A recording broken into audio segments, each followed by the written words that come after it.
So I'd like to start off by transforming this stage into a small indigenous village in the south of Brazil. So if you'll just join me in imagining that behind us are huge jungle-covered mountains. Down here is a river.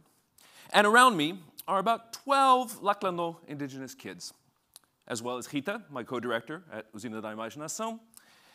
We work teaching film so that kids can tell their own stories. And Rita starts off saying, okay, we've been here for a while, we've been wanting to make a film, but before we can do a film, we need to have a story.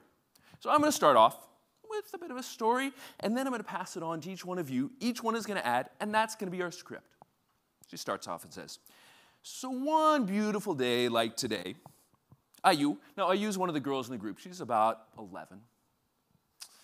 Ayu was walking through the jungle on the way to visit her friends. Now, Ayu, Rita looks down, she looks in the leaf litter on the forest floor, and she says, Ayu was bitten by a fire ant. And she says, okay, Ayu, your turn. Okay, Ayu gets this, her face lights up, and she gets this naughty smile. And she says, and when Ayu was bitten by the fire ant, suddenly she turned into a, dramatic pause, zombie. Okay, this is not what I was planning. I hate zombies. I think zombie movies are stupid. And if Ayu wanted to do something, some sort of a horror movie, they're great monsters in Laclano mythology. She could have chosen something else. But these are the rules of the game. The rules of the game that each kid invents a different element of the story, and we build on from that. So we move on. Juan tells a bit of the story, Francisco tells a bit, Cafi, and eventually, by the end, we have a story. Next couple of days, we film it. I'm just going to show a couple of clips from this film where basically what happens is that all of the kids are touched by the plague of the zombies except for one girl and her cat. And the girl and her cat are told by the wise woman that they have to put this potion on arrowheads and then shoot her friends with the arrows of her imagination. And when that happens, all of her friends will come back to life and they will play once again. A good, happy ending for a zombie movie filmed in an indigenous village in the south of Brazil. And here is Ayu showing how happy that she's not a zombie anymore, even she's the one who started the story. Now, as Rita and I began to edit this movie, and as you saw, we turned it into a pastiche of 1920s silent movies, we began to see that these kids, unexpectedly, with their zombie story, were leading us on to something really interesting. And why is that? Because the moment that we put something on screen, we begin to take the filmmaker and the filmmaker's ideas seriously, even when those filmmakers are little kids. So let me step back and just tell a bit of context here. The Laclano people were one of the last groups to enter into contact with European civilization about 100 years ago. And in 1910, there were probably 3,000 Laclano people.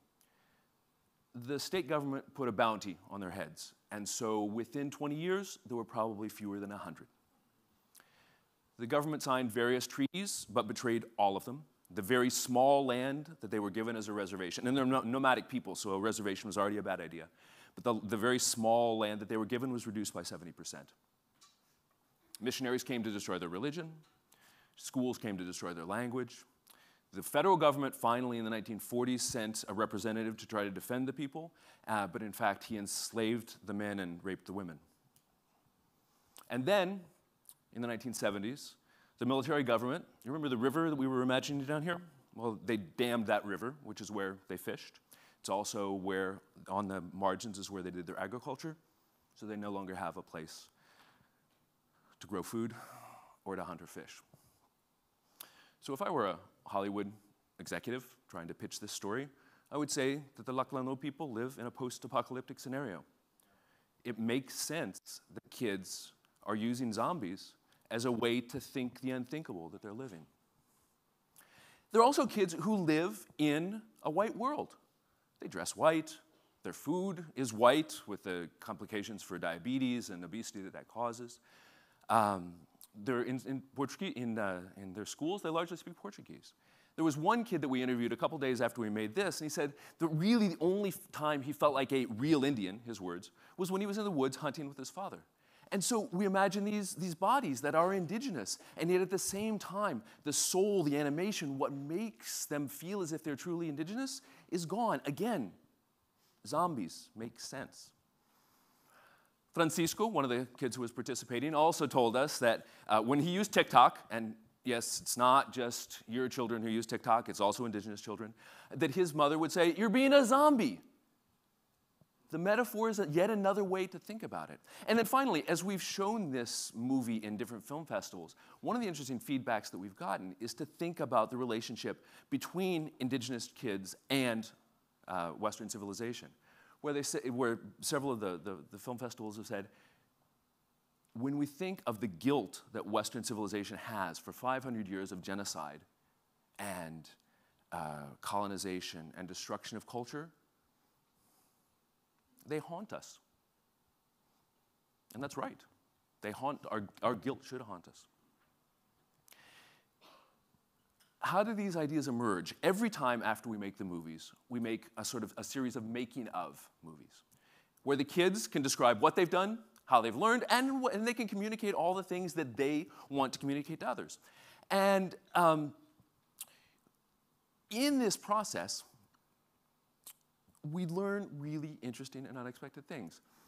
Because we have this tendency to think that ideas, that knowledge is discovered. That's the metaphor we use in English, right? We talk about discovering knowledge. In Portuguese, you say that you construir, you construct or you produce knowledge, which makes us ask, who has the right to construct knowledge? Who has the right to determine what we think as a society matters, what's beautiful?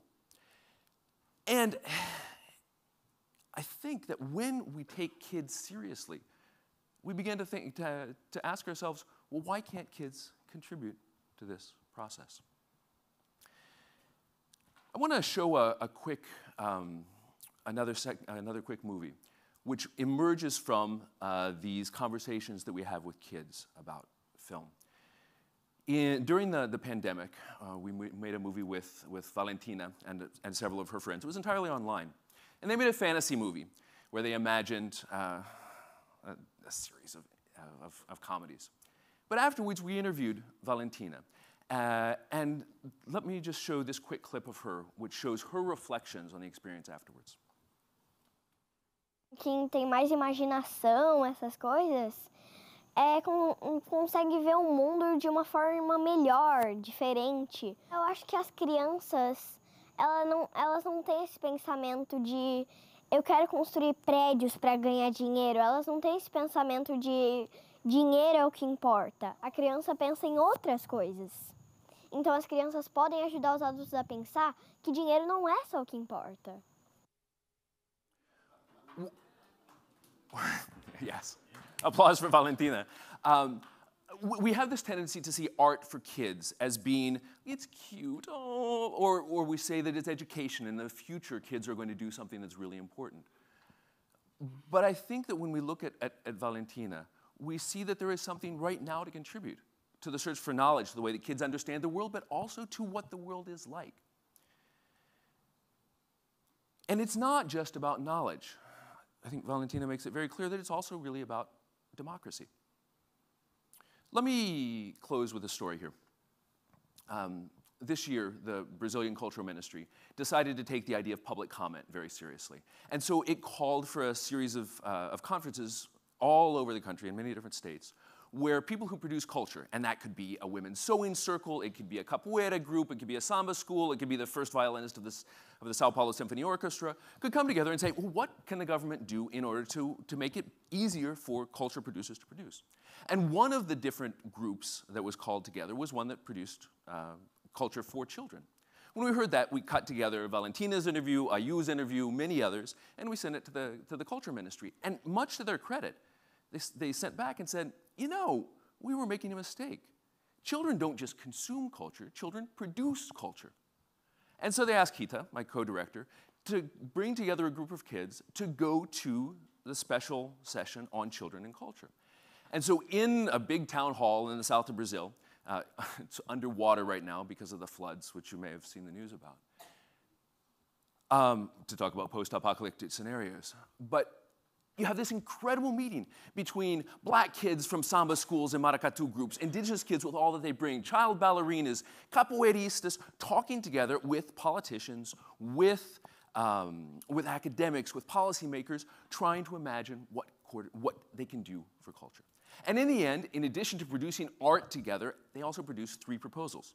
Rita took that to the National Culture Conference in Brasilia, and all of the kids' proposals were approved.